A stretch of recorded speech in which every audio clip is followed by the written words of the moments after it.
ఈరోజు పొద్దున్నే లేవంగానే ఒక ఫోన్ కాల్ వచ్చింది నాకు. నా ఫ్రెండ్ ఫోన్ చేశాడు. ఫోన్ చేసి అరే మీ తాత చనిపోయాడు రా అని చెప్పాడు. ఎట్లా రా అన్న, నిన్న సాయంత్రమే 4-5 చనిపోయాడు రా, కృష్ణాగాంధీ పార్క్ దగ్గర నడుచుకుంటూ వెళ్తుండగా కుప్ప కూలిపోయాడు రా.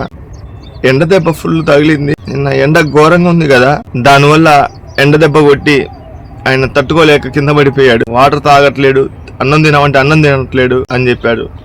ఆయన ఎవరో కాదండి, 2 రాష్ట్రాలకి ప్రతి ఒక్కరికి తెలిసిన వ్యక్తే.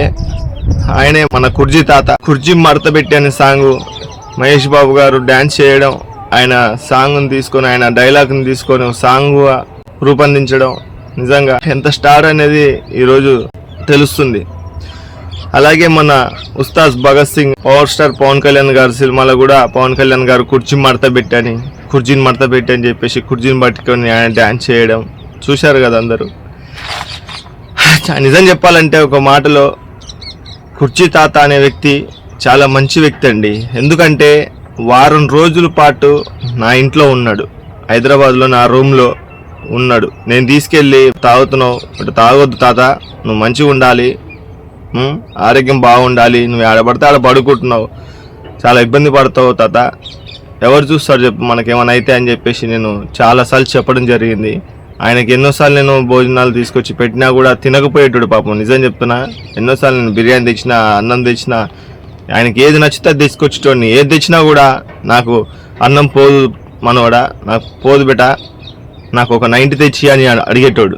కానీ నేను 90 తెచ్చియకపోయేటోడిని. నువ్వు మందు తాగొద్దు తాత, నా ముందు నేను ఉన్నప్పుడు తాగొద్దు, నేను తీసుకొచ్చి తాపియను, నేను లేనప్పుడు నువ్వు ఏమైనా చేసుకో, కానీ నా దగ్గర ఉన్నంత వరకు మంచిగా ఉండాలి తాత అని చెప్పేసి ఆయన పడుకోబెట్టడం కానీ, ఆయన ప్రతిదీ నేను తాత కాదు సొంత నాన్నలాగా చూసుకున్నా.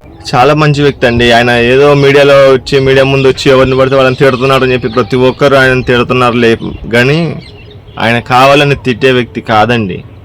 ఆయన ఏదో ఒక 90 తాపిస్తే, 1 కోటి తాపిస్తేనో, లేకపోతే ఆయనకు ఒక 100-200 రూపాయలు చేతిలో పెడితేనో, వేరే వాళ్ళు వచ్చి తిట్టిస్తేనే మాత్రమే తిట్టాడులే కానీ ఆయన కావాలని మనస్ఫూర్తిగా తిట్టాడు. ఎందుకంటే ఆయన ముక్కుసూటిగా మాట్లాడే వ్యక్తి, చాలా మంచి వ్యక్తి. ఆయన వెనుకొకటి ముందరొకటి మాట్లాడాడండి. ఆయనకు భయం అంటే ఏదో తెలియదు, నీతి నిజాతిగా ఉంటాడు. ప్రతి ఒక్కరితో అందరితో బేటా మనవాడ అని చెప్పి అందరితో మంచిగా కలిసిమెలిసి ఉండే వ్యక్తి.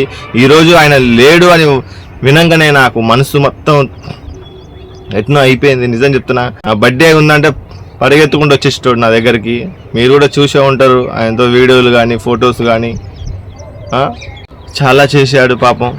నిజంగా చాలా బాధాకరమైన విషయం. ఇప్పుడు ఆయన చూడడానికి చాలామంది వెళ్తున్నారు.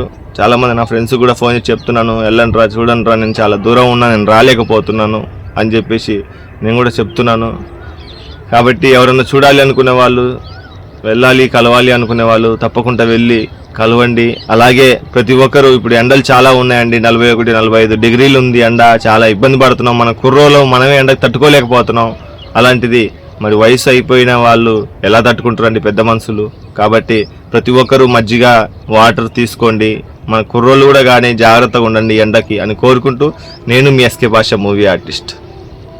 Thank you.